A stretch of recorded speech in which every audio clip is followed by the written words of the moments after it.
we are a small minority of marketing advertising people, and I worry whether we represent what true India is about.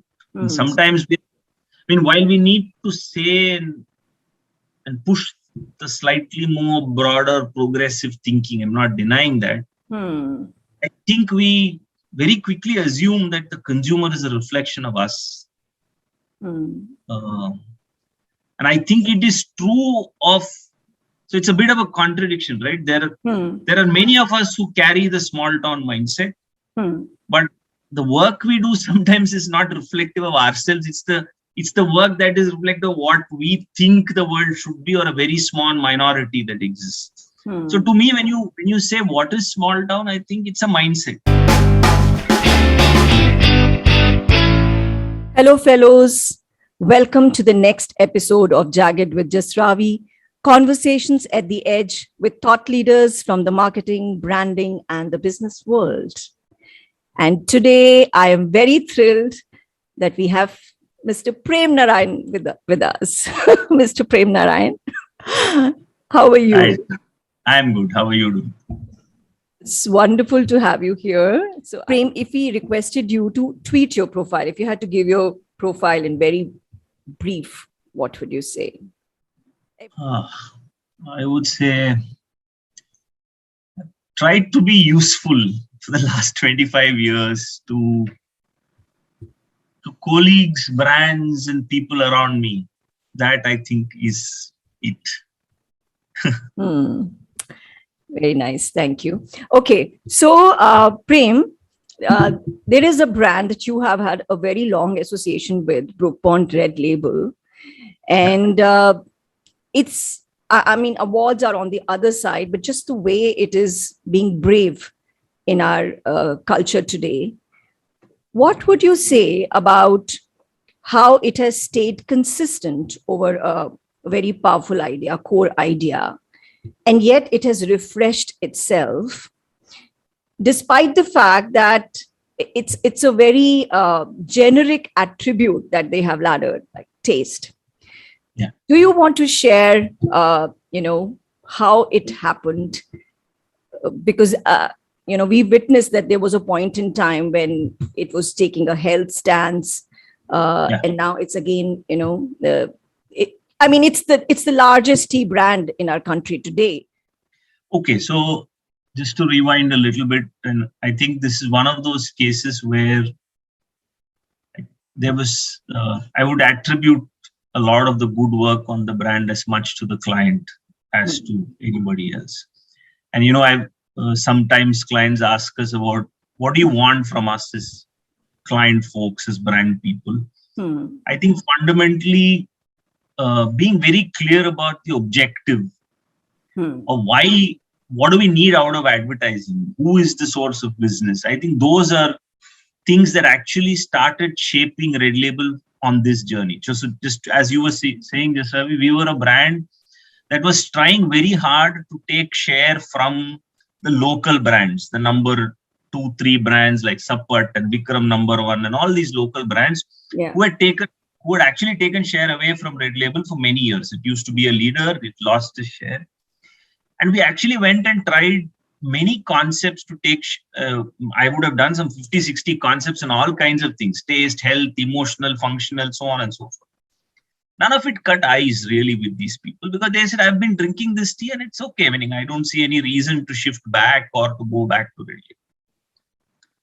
It was around the time that there was a shift at Unilever, and there were a couple of marketeers who came in and they said fundamentally, and hence to really push water uphill, we said, hey, tea is tasty plus healthy and flavonoids and all that we did.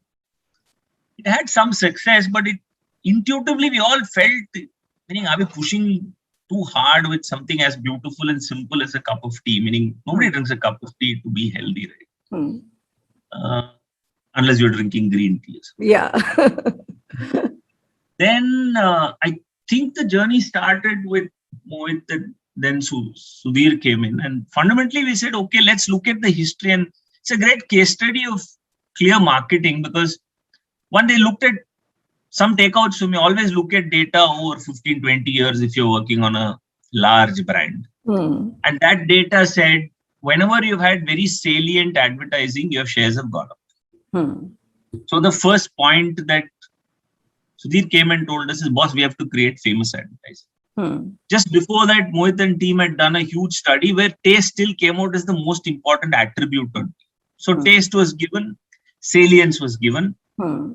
And then we shifted our target audience from people who, from these users of these other brands to, there were enough Red Label users who were drinking us 2 out of 10 times, 2 out of 12 times a year. And they would flirt with local brands. Somebody gave a spoon free or whatever and went and bought those.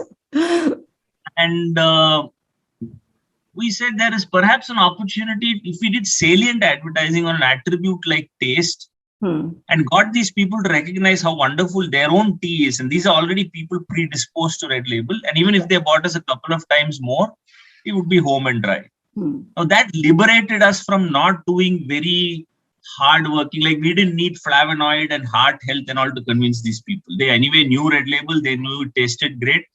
We just needed really memorable advertising that created brand love and put the brand top of mind. That was as simple as that. Now that's where it started.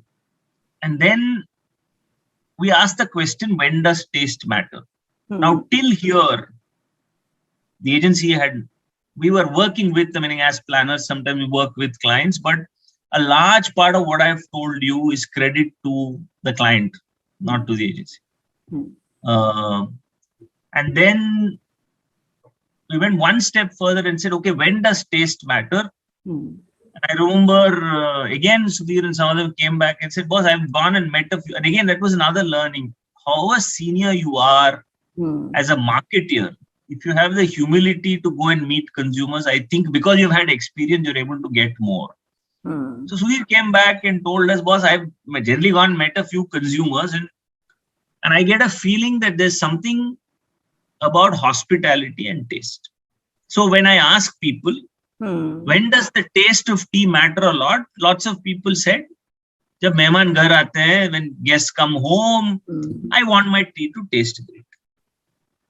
This is where, so taste and hospitality, and we got a single line brief. The Indian woman, the classical Indian woman who's always had a large heart and a sense of hospitality was the TG. And we all related to that. Our mothers, sisters, all of them. We've always seen tea being that leveler. Koi bhi aaya, dushman bhi aaya to chai pilayega. So all that was there, right? And so we said, okay. The only thing was, we said, boss, but we have to still hit the ball out of the park on something that will get talkability and salience for the brand. And this was pre-Byron Sharp. Now everybody talks about salience and all of that. But intuitively, I think we all felt salience was important and memorable advertising was important because we knew it impacted sales. So I remember we went and met a few consumers. I remember this consumer that I met in Lower Parel or somewhere here. And I went and spoke to her about, tell me about homes where you felt really hospitable. And then I had some wonderful stories. Like one consumer told me about, she said, there are people who come home and I just give them a glass of water. There are some who come home and I give them a soft drink because it's thoda formal hai. And then there are people who you really wish came and spent time with you and you wanted to spend time with them. And I'd always put tea on the boil because then you get more time to chat with them and serve them tea. And that's the advantage of a hot beverage. And then she started talking about some of the homes that she's always felt warm and wanted in, her grandmother's house. And then she spoke about her best friend. And this girl was, I think, a Hindu girl, a Hindu Maharashtrian girl. And her best friend happened to be a Muslim girl. And she spoke about how on Eid, while her parents were a little conservative, she would always go to her friend's house for that kheer or whatever they used to make. But she simply loved it. Yeah. And it had nothing to do with tea, but there was a germ of a thought about how food was such a great leveler. Food and beverages have the ability to, the stomach rules every other stuff, I guess. So people go, and I know lots of friends, we've all gone to Mohammad Road, and people have come for Pujo Pandals and done all of that. And somehow food breaks through all of this. And that was one thought that said, and then we generated lots of stories. And I came and shared this story with Harshad and Kiana. This is one of the stories I heard. We did not know this would be the script we would make. We just felt there was some powerful insight in about the ability of food. It didn't even start with tea. To, break barriers, to remove whatever background hostility may Prejudice, exist, just cut through all that goes. Yeah. And so we did, one of the scripts we presented to Unilever was this Hindu-Muslim film. And it was quite, there was a lot of bravery from the client again, because it was an edgy topic. It was 2014, just before the election. There was the whole hangover of the BJP. And we said, if not anything, this will generate conversation. But there was some amount of fear as to whether, there'll be unnecessary problems. And again, the client was brave enough to go and show the script or the animatic, I remember, to some both factions of religious groups to say, are you guys okay? And they said, yeah, this is a good message and all, which gave them more belief apart from the regular preview schedule to air that film. But that then set the tone and became quite a popular film. And from there on, is actually, and sometimes you need to have the flexibility and the faith. You know a space reasonably well, but you don't know it as sharply. A lot of people say, we were day one knew hostility, hospitality overcomes hostility, and common ground was just a cup of tea away. All that came later. What I told, how it started. Once we hit that idea, then we said, boss, there seems to be something really great going here. And then, ironically, brands like I've heard the name Wagh Bakri, the Gujarat tea brand, actually comes from that truth that even a goat and a tiger can drink on the same pool, because a cup of tea can bring people. The logo also is like that. No? Yeah. So there was, I think there was something there, and then we just started creating stories on. So we laddered. So while it started with hospitality, it still remains at the core, but we started moving to stories that we genuinely felt a cup of tea could bridge differences between people. When that happened, then from Hindu-Muslim, we moved to live-in, where there was an intergenerational struggle. Then there was Alzheimer's, with old people. Then we went to transgenders. Then we went to English-speaking. Then we did veg, non-veg. And then we looked at what are the big divides that the country has, and tried to see if tea could genuinely solve some of them. And conversations over a cup of tea often seemed honest enough to do it. And then we stuck to our guns, and that's where we are. And we've now done it for 9-10 years. 9-10 years. अरे नहीं माँ जी, बगल में मेरी चाय की दुकान है, तो सोची सबको एक एक कप चाय पिला दूं। लीजिए। जरा इधर आओ। नहीं माँ जी, आज पैसे नहीं लूंगी। पैसे कौन दे रहा है? सदा सुखी रहो। Brook Bond Red Label. स्वाद अपने पर।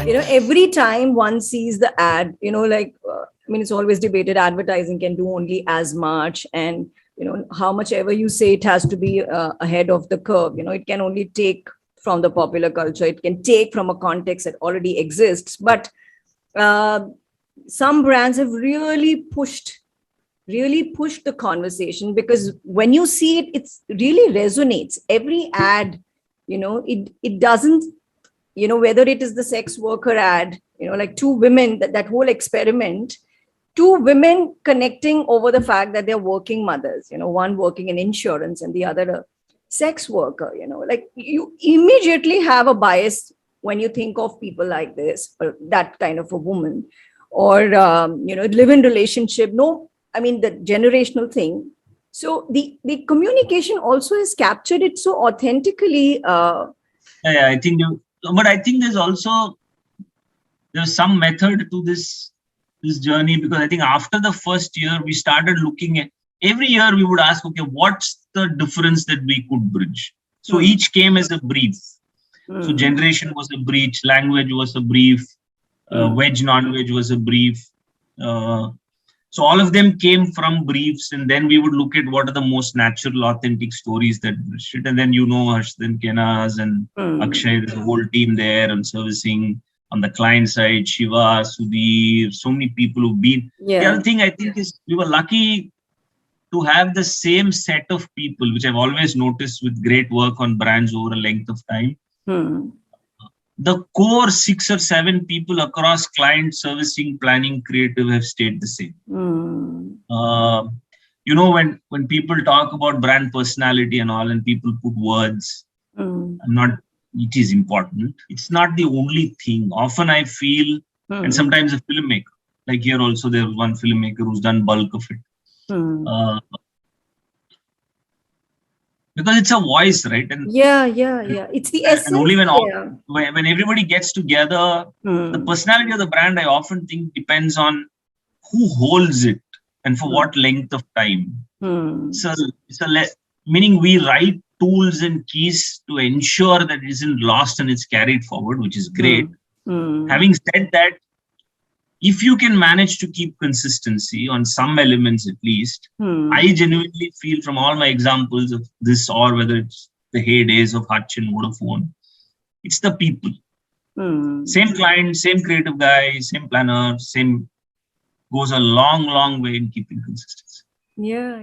So what is the, significance of seek out content, like this entire transgender band that got created, that song in 2016 and 2018 with autistic kids.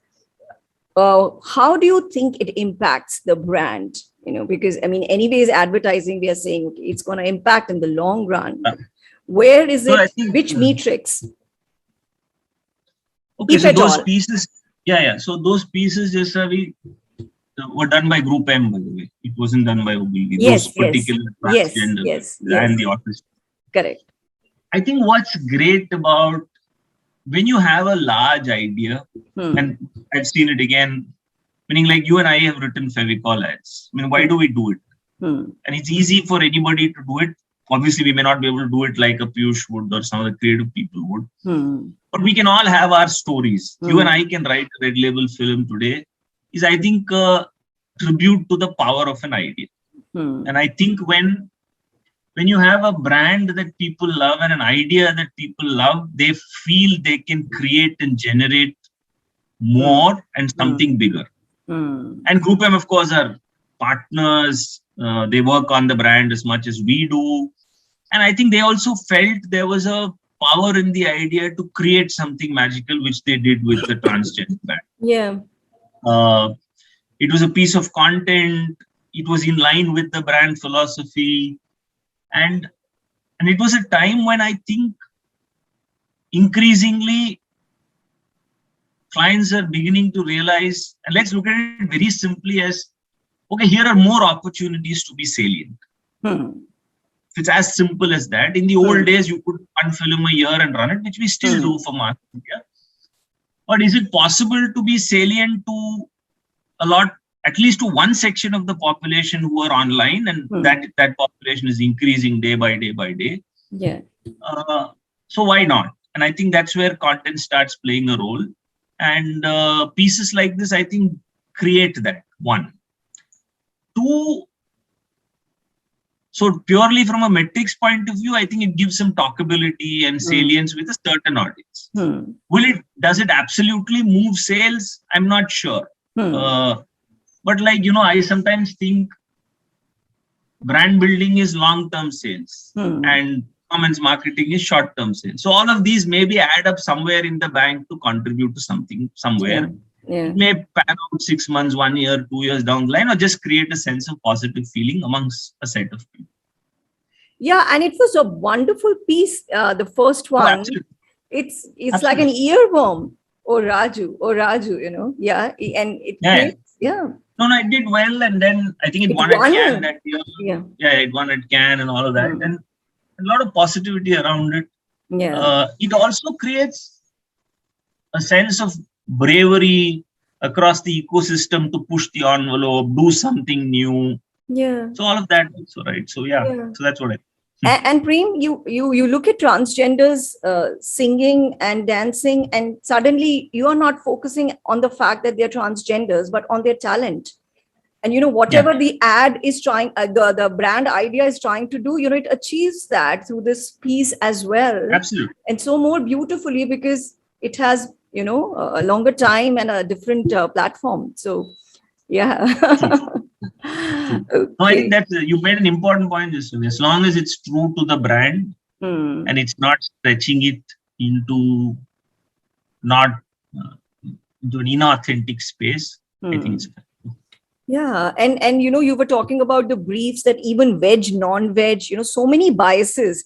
Every time that you've taken something, it's so relevant, and half the time you don't even realize you have that bias, and it gets Yeah, challenged through that ad, and some common ground is coming. So wonderful, so relevant, so simple, thank you. and so useful, like you want it to be. Okay.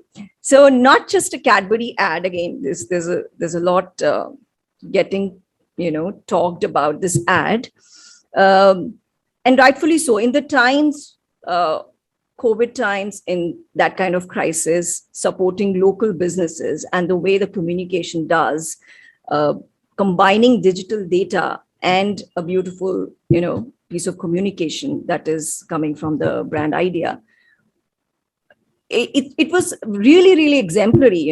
I mean, what do you feel Yeah, about it? How did it come across? And the kind of challenge it required to do it for local yeah, businesses which are not really out there in terms yeah. of data. No, I've spoken to the team. I don't directly work in Cadbury, but I'll tell you what I know. Okay, thank you. So I think the brand at its core is about generosity. It's been so Hmm, in the last 2 3 years, and we did the thank you campaign and all. hmm, I think the context of 2020 and Diwali, I think, was the genesis of the idea. I think we were saying, okay, consumers were not, I mean, we were all in a state where we were not terribly celebratory. Things were hmm, not looking good. hmm, Diwali had come, and celebration always has been this brand that's enjoyed and celebrated Diwali with consumers, and we said the spirits are down, and then the team told me that when they were talking about it, actually they felt we just broadened our horizon from just consumers and looked at people. hmm, And when we looked at people, like one of the things that came to their minds was, what our ecosystem are retailers, meaning they're going through hmm, perhaps a harder time because nobody's even walking up to the stores as much and buying, and their businesses are getting impacted. hmm, And I think somewhere as a brand that stood for generosity, there was a genuine feeling to reach out and help the retailers of the brand. hmm, And it started out, I'm assuming, with retailers of Cadbury themselves. hmm, hmm, But hmm, then we said, boss, if you're about a brand that stands for generosity, we are about generosity, then it's about all kinds of retailers, because the community as a whole hmm, has had a very tough time. They've had to shut their shops, businesses are down, how are they going to run their lives? yeah. And I think somewhere that thinking started off this process. But then how do you do it? Meaning, how do you help so many retailers across this country meaningfully? Yeah. That's the struggle, right? Yeah. And I think at that point in time, somebody must have had a creative idea to say, hey, what if our advertising actually helped many retailers? And we didn't showcase just Cadbury, but we just showcased so many of the retailers whose lives could be touched. I think the layer of data came from adding meaning to that idea. Meaning, what's the point if I celebrated 10 stores in India? Meaning, Hmm, it doesn't make it makes difference to a small set of people, but hmm, how much nicer would it be if it made a meaningful difference to people across the country, and as many as we could touch, right? I'm not saying we could touch the whole of the country or anything, but hmm, the more the better, meaning hmm. in the spirit of the idea and the spirit of the brand. Yes. Which is where I think we reached out to this company in Bangalore, which was a data company who could track through Google where each shop was. And the most meaningful thing was if I lived in, say, Kandivali in Bombay and it was those stores, then at least I have some connection and I would feel for it and maybe step ahead and go and shop or do my bit for them. And also what's important is I think there is an ecosystem even amongst retailers, right? There is, imagine you are a Kirana Dukan, but there is a bulk Dukan next door, an electrical shop and some. But ultimately we're all neighbors. They're also neighbors in a very different kind of way. And there is a community there, right? And there is a brotherhood or sisterhood in and around that to help each other. Yeah. I think that helped. And then to be able to then geographically tag, I think came with the partnership with the company out of Bangalore that worked with us to map data. And I think it had to be done. And it almost like physical tagging, going through a whole Excel sheet and saying, okay, if the ad runs and somebody watches it on YouTube in X locality, can we put the data of some of the stores in that locality? So it actually got geotagged in a sense to by localities in which people watched it. I think that was the real power of the idea because it created a lot of goodwill. Yeah. A lot of goodwill for the brand. And I think some of the most gratifying moments that people in the team tell me was when lots of retailers felt proud that they were featured in the ad and they actually people calling and say, hey, can you feature my store too? So I think that was a sign of it catching on and people wanting to be part of it. I'll meet you guys. आज तो phone छोड़ दे.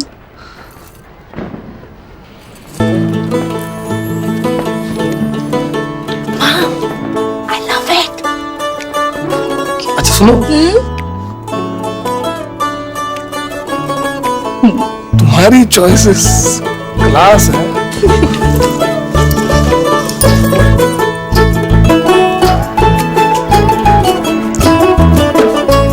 Madam जी ने दी. You like it?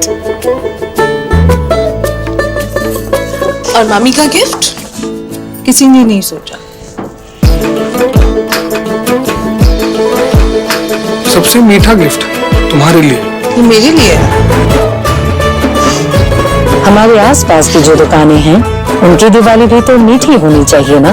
I think overall Mondelez such wonderful clients and they have a great brand in Cadbury and the team again long relationship, great iconic work over many years, cross creative planning, servicing.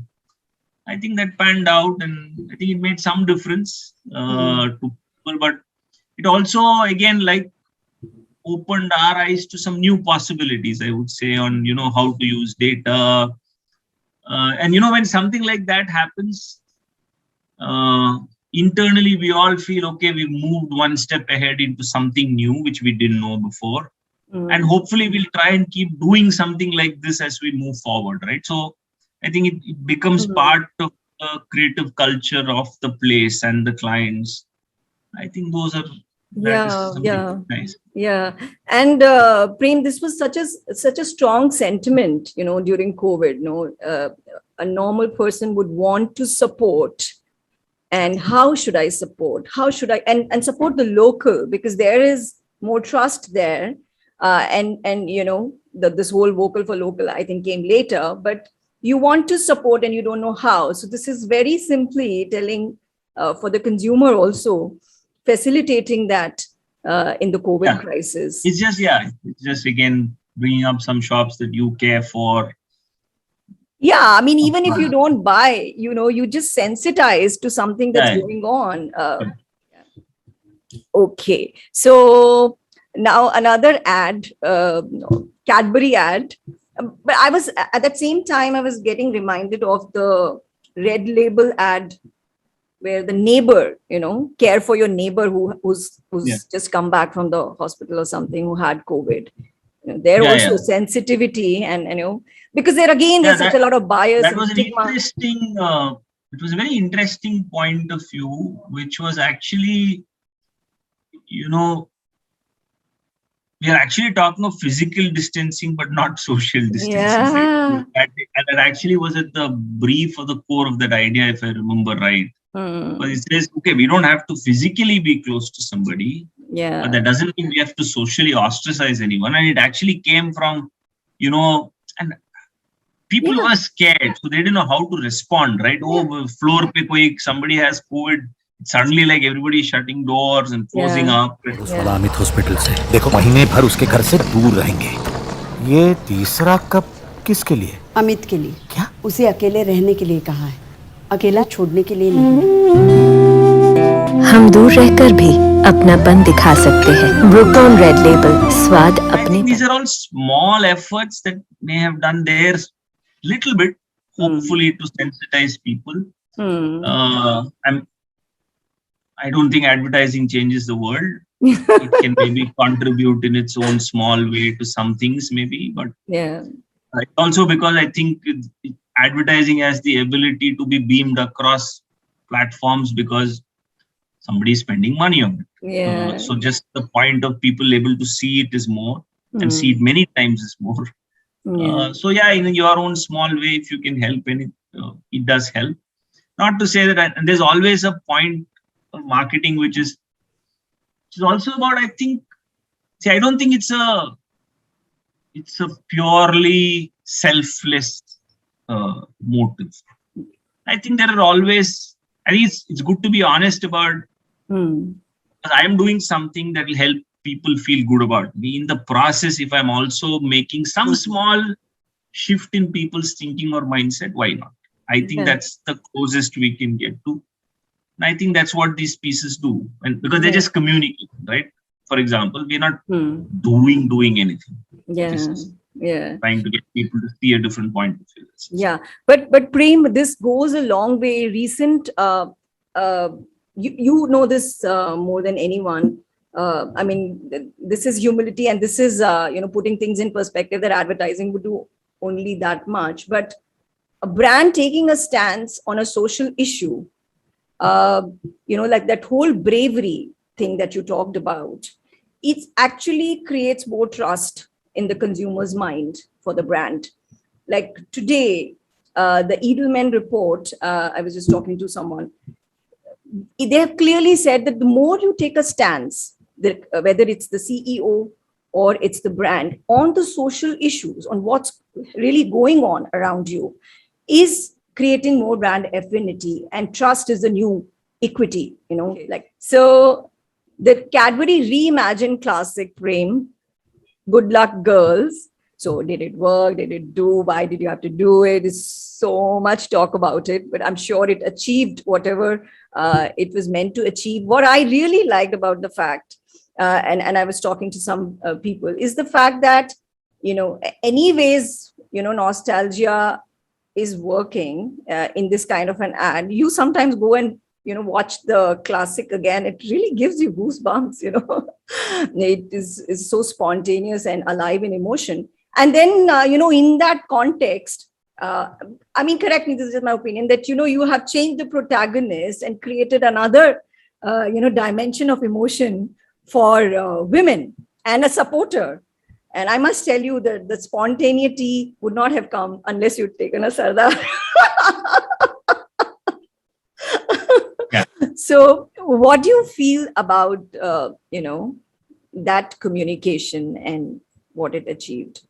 No, I think that was I think some of the, Anil at Mondelez said in one of his interviews, or somebody else said, it was an idea waiting to happen, I think. In this case, I think it's just that the idea happened. It's as simple. I don't think there was any real backstory or a brief or any of that, right? Because the idea didn't even come from the creative team that worked on Mondelez. It came from two young girls. Yeah, I did.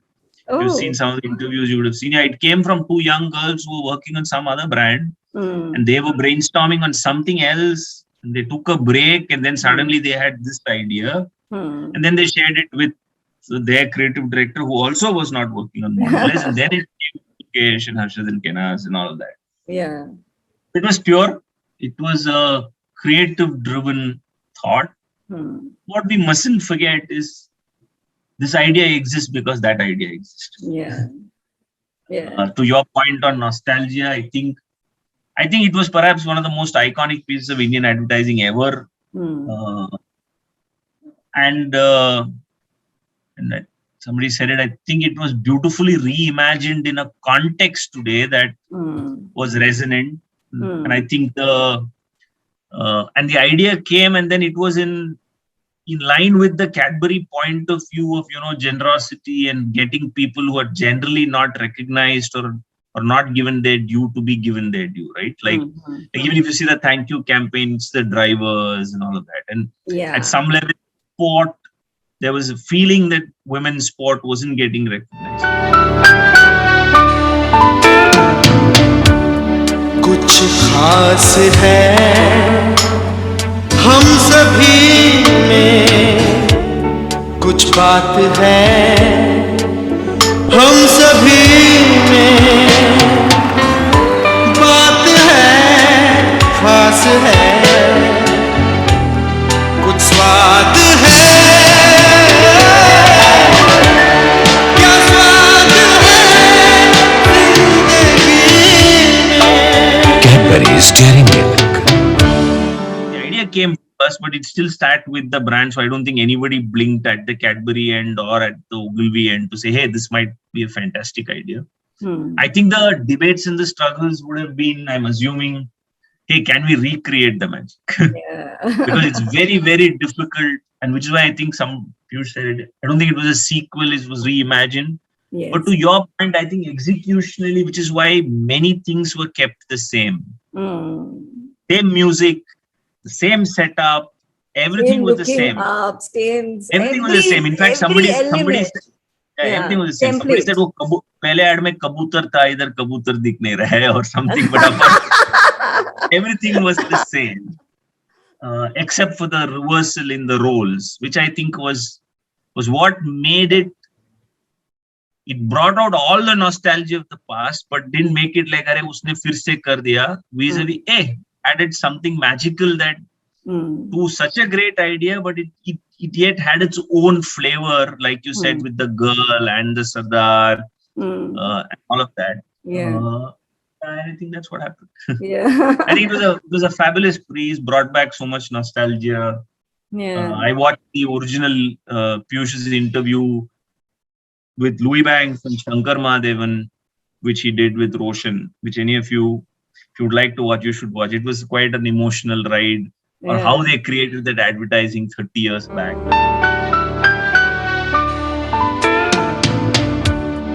कुछ खास है हम सभी में, कुछ बात है हम सभी में, बात है खास है, कुछ स्वाद है, क्या स्वाद है जिंदगी में। Cadbury's Dairy Milk. असली स्वाद जिंदगी का. Okay.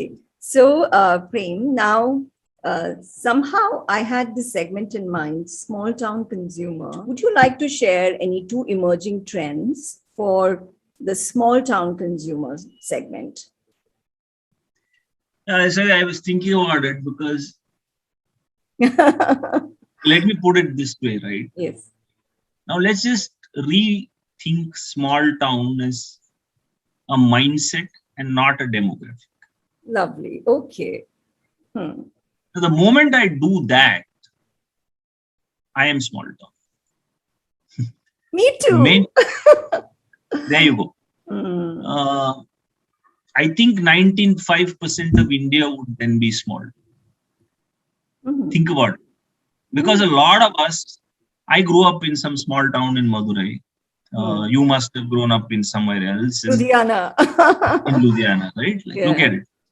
And lots of us have now, we are all recent urban migrants. Why I'm saying the psychographic of small town, and yesterday I was talking to a colleague of mine from Delhi, and he was my son's in class 9 now, and he was saying, "Kaisa padta hai?" Mine too. And then the conversation began, okay, oh, does he study well? Does he study well? Blah, blah. And it went back to, okay, now what's going on? South Indian household. You guys must be saying, Acha, are you doing well in mathematics and physics and chemistry? Is he already started going to IIT classes? It was the same for my father. It was the same for me. It's the same with my son.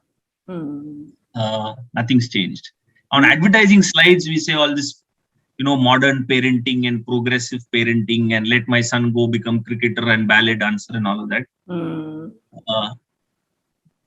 I'm not saying we shouldn't change those things, but I'm saying when I look at large, so I'm a believer in something that Bezos said about, a lot of people worry about what changes. I worry about what doesn't change. I think a lot of us still carry our small town mindsets. And I'm not saying this is good or bad. I'm just saying there is a small town mindset that dominates 98-95% plus people of this country. It is true about some very good, some not so good. Our value systems are some of the better sides that we've carried from there, whether it's respect, whether it is, learning to live within our means, blah, blah, blah. Some of those things, value for education, some of those things, or value to get into business, any of those things maybe, right? Or But you look at it, protecting, like you said, values, protecting your heart. I mean, like going with your heart more. Yeah, but look at it, but lots of things as well, I think hasn't changed, right? I mean, that I was talking to some people from an NGO and how we treat our girls. 75 years after independence, have we moved the needle? No. Our attitude to religion, caste, education, gender. Yeah, meaning today there is demographically not much of a difference. Everybody has access to technology and everybody is watching everything. But the mindset, I think, is still dominant. And sometimes I worry, and somebody, I think Nitin Paranjpe said it long back about Unilever. I think he said in some context, if I'm right, and I hope I'm quoting him right, that you're catering to a lot of middle class India, and we were once a middle class company. And I fear, and I was watching something that Martin Weigel spoke about in London, and I feel that's true for us too, that we are a small minority of marketing advertising people, and I worry whether we represent what true India is about. And sometimes while we need to say and push the slightly more broader progressive thinking, I'm not denying that. I think we very quickly assume that the consumer is a reflection of us. And I think it is true so it's a bit of a contradiction, right? There are many of us who carry the small town mindset, but the work we do sometimes is not reflective of ourselves. It's the work that is reflective of what we think the world should be, or a very small minority that exists. So to me, when you say what is small town, I think it's a mindset, and that mindset is the same, whether it is metro or small town. Our attitude to education, our attitude to any of those big things that matter to people, jobs, marriages, caste, religion, gender, entrepreneurship, those are all the same. We haven't moved too much, I think, although those still are true. Meaning, what's true of me is, when I was a small town guy, it's been a 25-year, the Dhoni narrative is a 25-year narrative. This whole hunger of small town to move ahead. It was true for me, it was true of Dhoni, and now it's true even today. Yeah.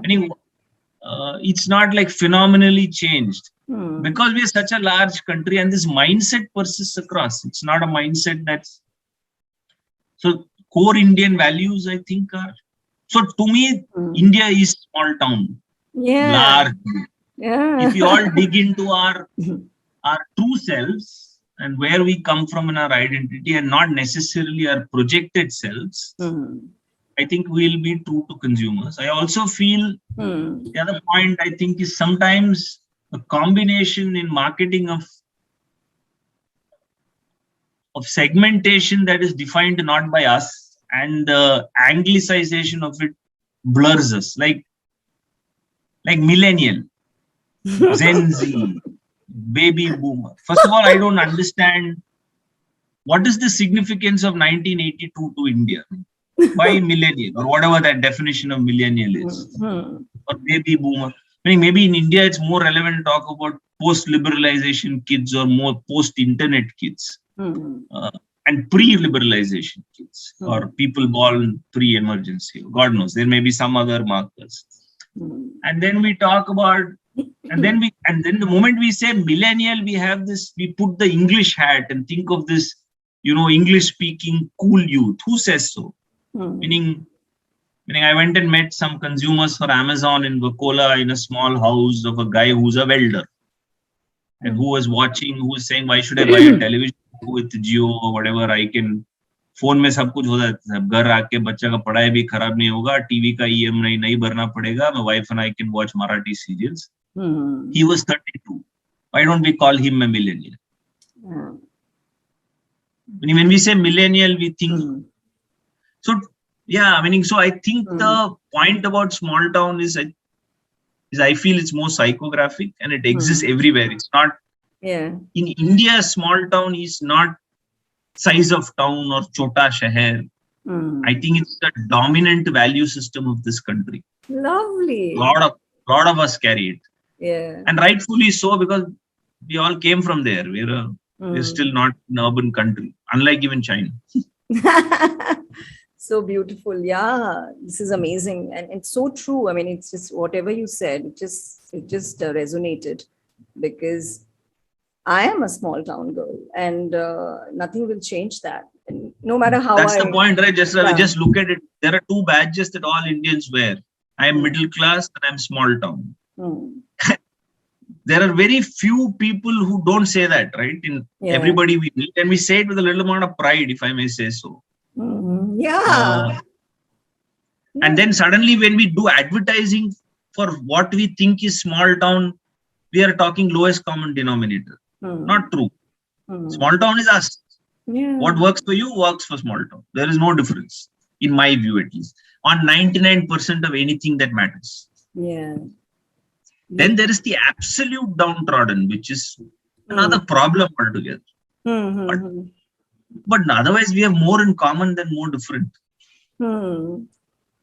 Yeah, very nice. And the difference is a very small fringe, which in most cases is a very small, perhaps a niche digital audience, and not the marketing audience for most products, if I look at small town mindset.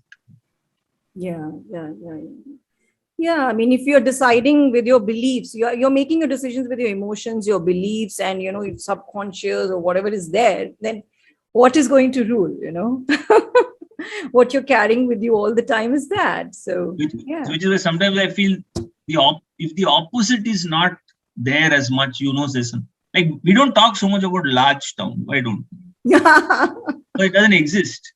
I did a study on migrants for a brand. I wasn't even on the brand, and when I was understanding them, coming out with insights. Initially I was embarrassed, because I'm like, oh my God, this is how I think too. This was slightly SEC B2C, and this whole thing of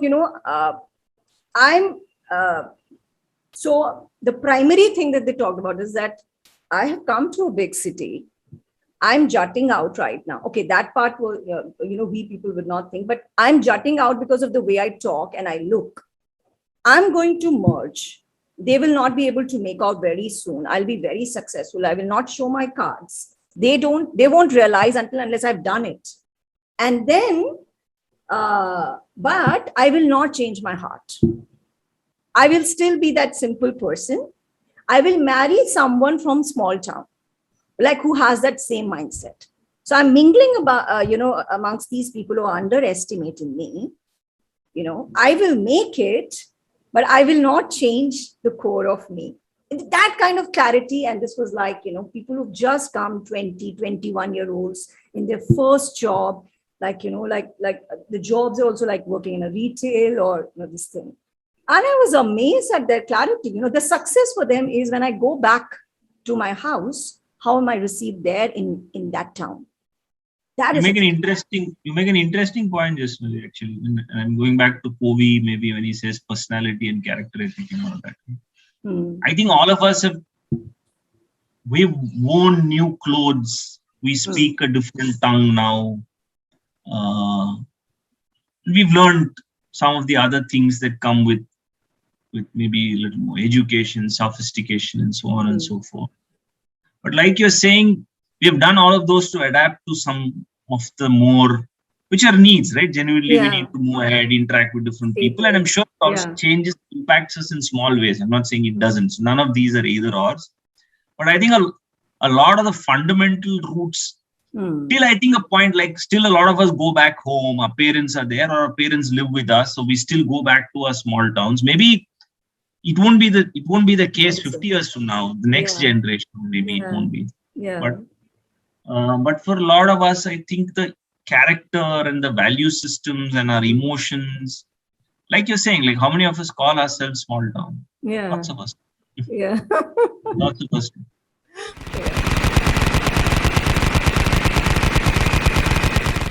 Favorite personal possession? A small ball that I bought from Lord's. Oh, I'm a mad cricket fan. It was a big moment for me to step into that ground. So yeah, that ball. it's there in your office? Yeah, no, it's here. I play with it all the time. It is. Ah, wow, so nice. Okay. Alternate profession could have been? Would have been a farmer, hopefully, if it had worked out. Yeah. Oh, nice. Okay. If you didn't have to sleep, what would you do with that time? I'd listen to music. What would you do on Mars for fun? Mass and fun. I'd play cricket. This ball would be there with you. Okay. According to your wife, what's your most often used phrase? Chalega. Really? Okay. Okay. Which animal will you like to be if given a choice? An elephant. Really? Why? That's a surprise. I like elephants because there's something about them. They're friendly but powerful. I like that.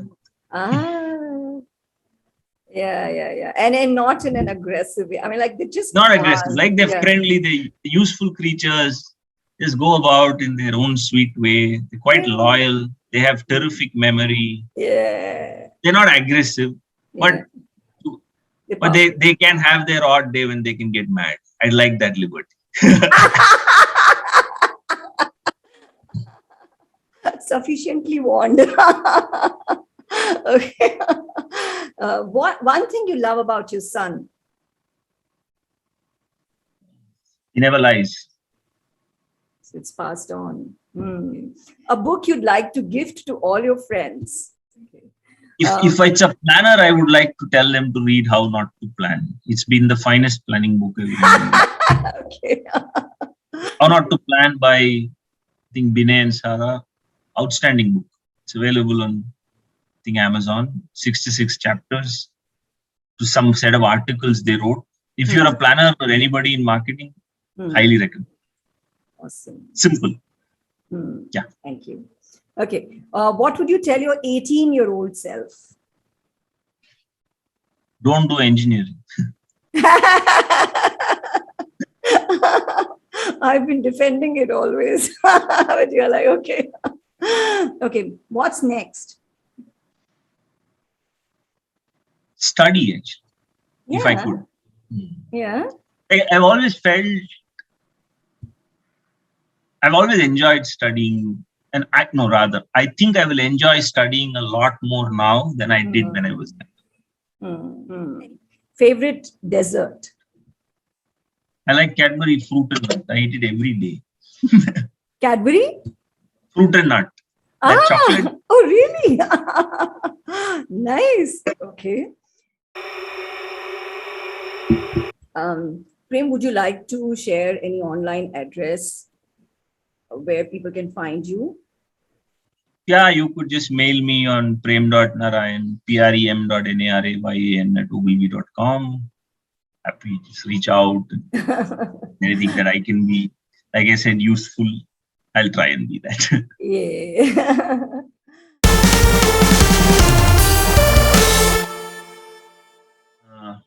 Thanks a lot, Jasraj. I think Jagat and Jasraj, I quite enjoyed the chat, and I think it's nice for people to come and subscribe and watch this channel.